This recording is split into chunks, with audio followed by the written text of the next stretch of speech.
Coach Christian, and be near the monuments. Be right, damn near 2 blocks from the White House. During the election is a pretty cool experience within itself.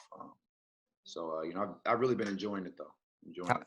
how was that? How was election week out there? Yeah, yeah, the Wow, crowds and everything. it was crazy. They had us on lockdown and just trying to stay safe. Stayed in the house, and after Biden won, they were storming the streets, and it was crazy.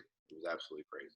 So the NBA draft was yesterday. This is one of the coolest days. I love to talk to you after draft day because you've gotten to play against so many of these guys. You came up on high school circuits with these guys. And number 14, we're broadcasting last night, and the Celtics get Aaron Nesmith. And I'm like, I know just who I'm going to talk to. Matt Moyer, you played with him 2 years there in Vanderbilt. What do you got? What's this guy bringing to Boston? Man, it's crazy. I mean, obviously, you guys know he can really shoot the ball. Man, spot eye shooter. He in practice, he wouldn't miss. It's crazy. But most of all, character. That dude is an incredible locker room guy, a leader. One of the hardest workers I've ever seen. And just a great chemistry guy. I think he fits the Celtics mold perfectly. Just thinking through all the different NBA teams, I really couldn't think of a better fit. Just an high intelligent guy, that can just shoot the basketball. I think he's going to be great playing with guys like Jason Tatum, Jaylen Brown, who can really get in the paint. And, Aaron will be ready to catch and shoot and knock down anything. He can shoot the basketball. That number is crazy. 52% from three. Like on 100 looks in games. No, Like that. That's unreal. and also, people forget it. Also volume. He was shooting a lot of them too. Yeah. I forget how many attempts a game, but he was shooting and making a lot of threes. It's not like he was shooting 2 threes a game or 3 threes a game, and he was shooting 52%.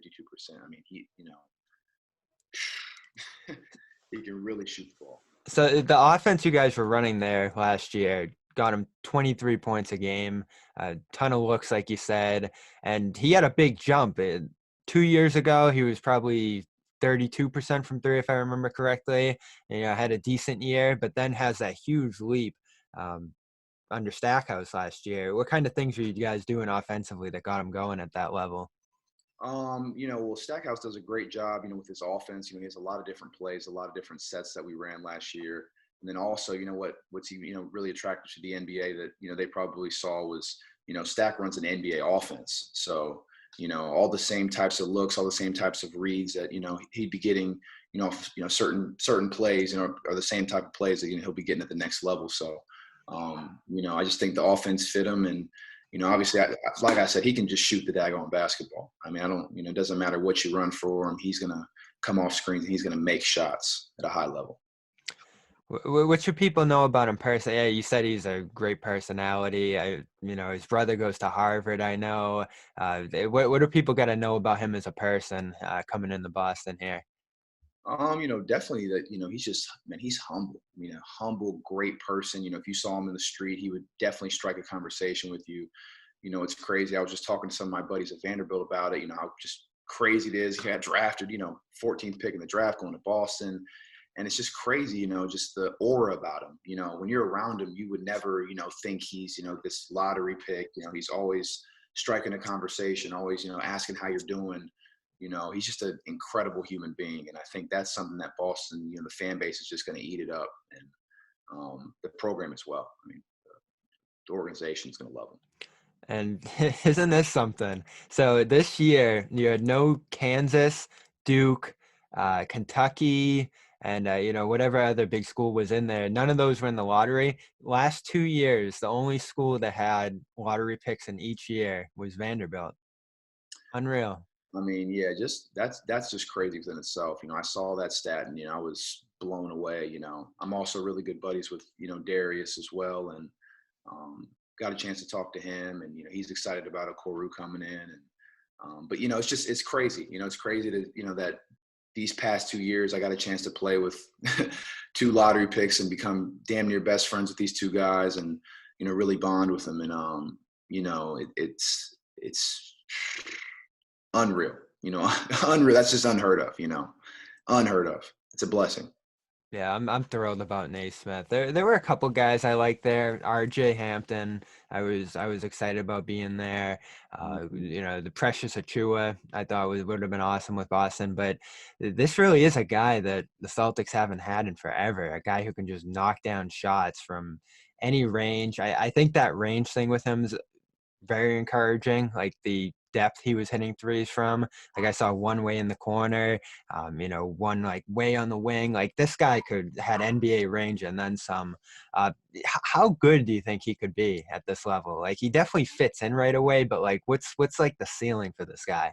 Oh man, I mean the sky's the limit. I mean you can compare him to he's already gotten some comparisons, like Chris Middleton and a few guys like that. But he can shoot the ball. His handle's getting better every day. His playmaking's great. His body. I think that's one thing. A lot of people have noticed his frame. He's a big dude. Strong, really strong, and can guard multiple positions. And I just think also, like I said, being with Boston, they're just going to develop him. I mean, every single year, I feel like he's going to take a jump because of his work ethic too.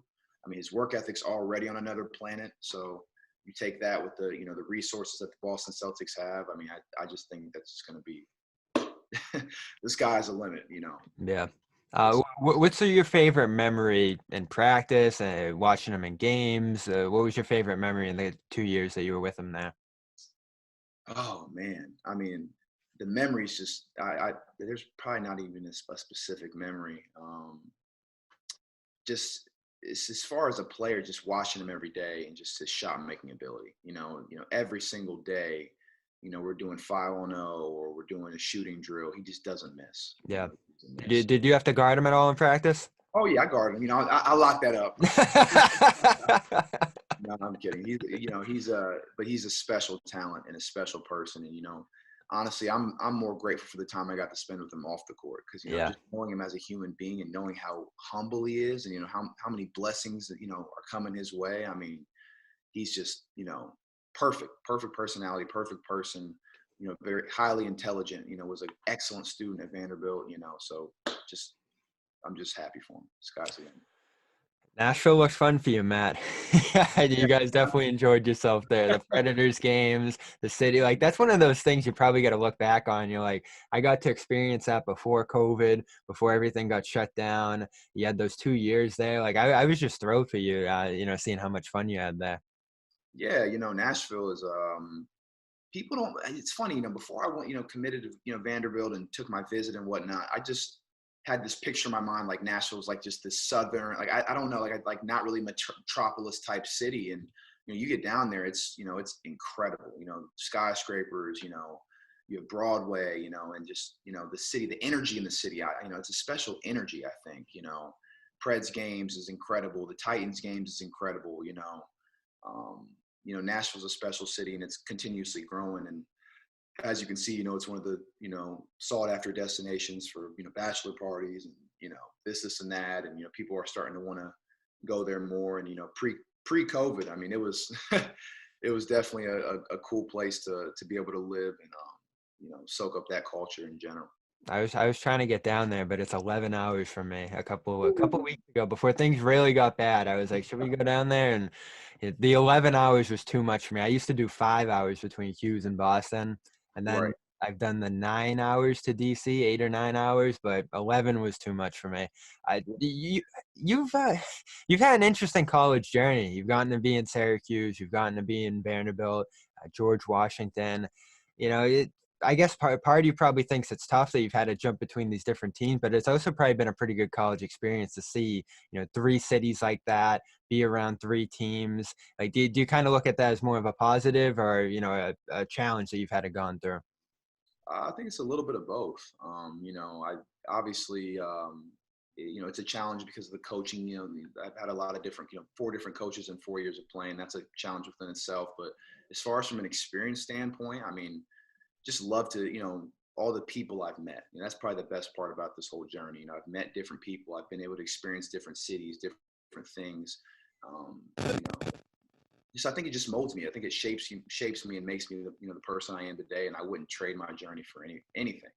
I embrace every part of it, and I'm extremely excited for this part of my journey. I think this is the most optimistic part of my journey yet. I just think this is the year that I can put it all together and do it with a really good team that we have here at GW, and do it with Coach Christian, who just, believes in me. And I think just as a coach, his future is just incredible.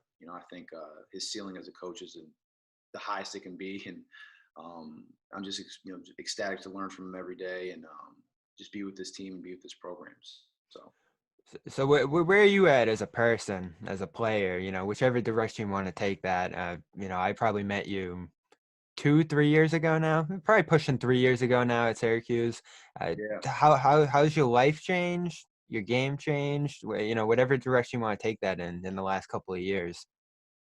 Man, I just think I've just molded more as a human being, molded more as a person. And like I said, that just speaks to my experiences. I just think my maturity and, really grasping myself and finding myself has been, the biggest thing for me in the past, 3-4 years.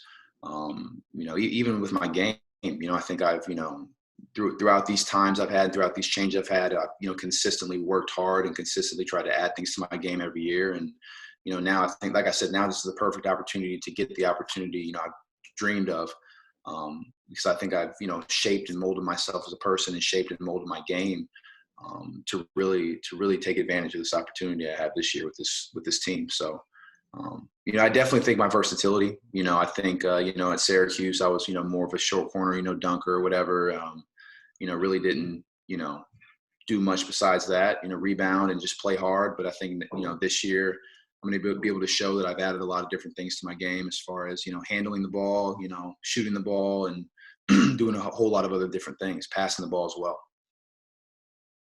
I was tough. I did an episode last week on college basketball, and it's hectic right now. Like, some teams don't have full schedules yet. There's this whole COVID thing going on, reaching a new level here.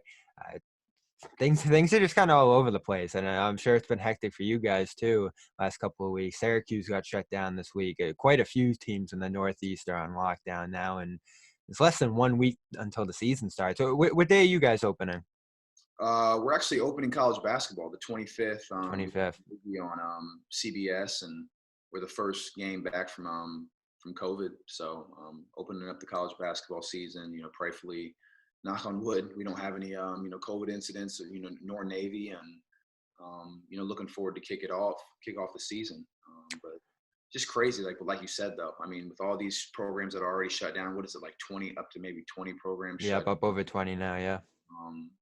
I'm just really interested to see how this whole season's going to pan out. What's it been for you guys? Precautions, stuff you're trying to do to keep this safe. Yeah, I mean, we live together in a really nice apartment, place here, called District House, and we just don't have any visitors. We don't leave campus. We're just making sure we just try to check all the boxes. So, when the season comes, we're going to be able to compete, and we're going to have all of us, there to compete. What's quarantine like for you? How do you pass the time? There was that strict lockdown period where you couldn't get out and work out. You couldn't do much of anything. Now you're practicing. Now you got basketball. But when you're alone, when you're by yourself, when you're in that quarantine, for lack of a better term, how do you try to pass the time? Well, I'm, grateful to be working on my master's right now. Really been, dug myself into that, and really tried to, research things, and, really take this as serious as possible. I mean, that's been really good for me. Just digging into my master's and trying to really focus on that. Podcasts, I've been, listening to a lot of podcasts, and my roommate actually, he's a big podcast guy and really got me into it. So, been doing that a lot, and then also just trying to just educate myself in any way possible. Reading a lot of books. Like I said, really just focusing on my master's. What are you studying? I'm getting my master's in management with a concentration in project management. So, just learning how to manage people better, and use programs like Excel, and just trying to just read in on that, and just trying to just shape, mold myself in the best I can in that field. Awesome, man. So let's get into some of these other prospects. SEC had quite a few guys go in the draft. Anthony Edwards went number 1 from Georgia there. It was interesting. You had a couple of different guys who were in conversation there at number 1. This was probably the first draft since, Anthony Bennett in 2013 that you didn't have like a clear number one guy like a Zion. So Anthony Edwards goes. It seemed like it was going to be LaMelo Ball for a couple weeks there, and then it shifted at the last minute. What do you think of Edwards? What did you see in him when you guys went up against Georgia? And what do you think he's potentially going to bring to Minnesota? Oh man, I mean, when we played Georgia, actually I was hurt. I had tore my labrum a few games prior when we played Florida, so I was on the sideline and got to really, get a chance to really look at him as a player and really evaluate him. To post a plan, games going fast, and you Yeah. might not be able to evaluate him as much, but just being up close and personal. I mean, he's a special talent. He's a crazy athlete. Shoots the ball. I was really shocked at how shifty he was. He's really shifty with the ball, moves really good with the ball. I think the sky's the limit for him, and I think the fit is also really good for him as well. So I was highly impressed with him. Highly impressed. So I haven't watched a ton of him, but I find it interesting his build. So I hate doing comparisons. It's what we always do this time of year. This guy's this guy, this guy's that. You can't really compare one person to one person, but I find it interesting that he plays the game a little bit like Zion. Like he's got like a football build as opposed to a basketball build. He overpowers guys. He just has that force of will on the court that I think translates well. Like we saw how well Zion played last year in the NBA right away. There wasn't any adjustment whatsoever, which people thought there might have been. I don't want to compare the two necessarily, but it feels like that's like a growing style of play in basketball. Like these bigger guys who are just able to dominate physically and add some skill to that huge frame and huge physicality as well. Yeah, I mean, I think that combination of skill and physical prowess that Anthony Edwards has is going to really benefit him at the next level. I think that's something that's going to make him all but more ready to play right away and contribute and dominate the game right away. And like I said, he moves like a guard. He has the physical build, obviously, but I mean, man, like he'll get in the lane and shift you and gets downhill crazy. I mean, he's a special talent, and I think he's going to put the NBA on notice next year. There were so many SEC guys in the lottery this year. It was unreal. I love Isaac Okoro. I talked to him last week. We all saw that cool moment getting his dad the Range Rover there. He's got a cool circle there in Atlanta with Sharif Cooper and some of those other guys that are going through Auburn now from Atlanta. He's amazing. Like talking to him, great personality, knows the game well. I find it interesting now how these prospects study the greats. Like he's been studying the guys he's been compared to, like Andre Iguodala and Jimmy Butler and those types. And he has the same build as those guys, like 6'6", 225 right away. Another guy who's physically ready for the league. He's going to Cleveland with Garland there. As you said, they're building a ton of young talent there. And this is such a weird draft. It feels like anybody could end up being the best player in this draft, 1-60. But I think he has as much of a chance as anybody. Yeah, I mean, I'm really excited to see how that's going to work out in Cleveland next year. I think he's a perfect fit for what Cleveland does. They got Sexton, Darius. I just think that fast pace, up and down, offense that they can have, and defense. Bringing in defensive intensity with Okoro being able to play multiple positions, defend and play multiple positions. Yep, Andre Drummond getting a full year there. Man, like Drummond, he's another one where he can just rim run, and I think that fast paced offense and defense is going to really surprise a lot of people with Cleveland. I think Cleveland can win a lot of games next this coming NBA season. And I'm really excited to see how that pans out. Because, Okoro, oh, my gosh. I mean, we played at Auburn, the first SEC game, and I was highly, highly impressed with him. His motor and athletic and physical prowess is next level. So I'm going to ask you about one other guy before we go here, but what do you think about this draft it's not the first draft where we've had guys who didn't go to college, but this one in particular, the first three guys are, Edwards had a full college season, but, Wiseman plays 6 games and then he's out at Memphis. Ball goes to Australia. RJ Hampton, who I mentioned, went to New Zealand. You had quite a number of guys in this draft who didn't take the typical route. And then, this has been about a decade now that we've had international guys coming into the league and making a big impact like Killian Hayes. Uh, where's this going, you think? Like, are elite guys just not going to go to college basketball anymore and try to find other ways to do this? Like, are guys going to start going from high school directly to the league if they allow that? Where's college basketball going when it comes to those elite prospects, you think? That's a good question. I don't think it ruins, I don't think it hurts college basketball. I just think this is one of those weird years. And obviously I'm biased. I love college basketball. I think it's an experience that I think every player should experience, Yeah. and go through.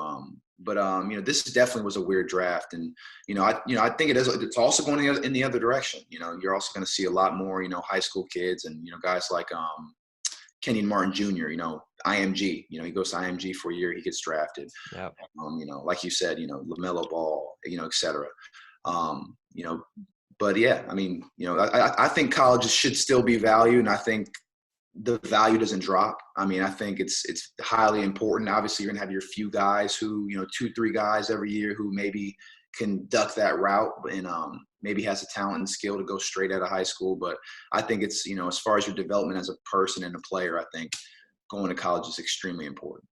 Yeah, I'd love to see the NCAA do some things to keep those elite guys there because, Yeah. who's it help to not have Wiseman in college basketball for the year? Now, I know you got rules and everything like that you have to uphold, but, how can you adjust those rules to keep someone like Wiseman in the game, keep a lot of intrigue around the sport? Because, 3 years ago, you had an Ayton who every night you had to watch.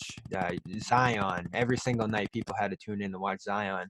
Would have been great for the sport last year to have James Wiseman out there every night. Yeah, I agree. I just think, I'm not, pointing fingers, but I would have loved to see, Wiseman play that whole season. And like you said, I think it would have been great for the sport. It would have been great for college basketball, for the country to be able to see that, special talent. Like you said with Zion, when Zion was at Duke, it was must see TV every 2 days, every 2-3 days, whenever, Duke was playing. And, being able to keep those elite guys in college, I think that's, so important. So one more guy we're going to talk about before we get you out of here, Elijah Hughes is going to the Utah Jazz. This guy is quite a story.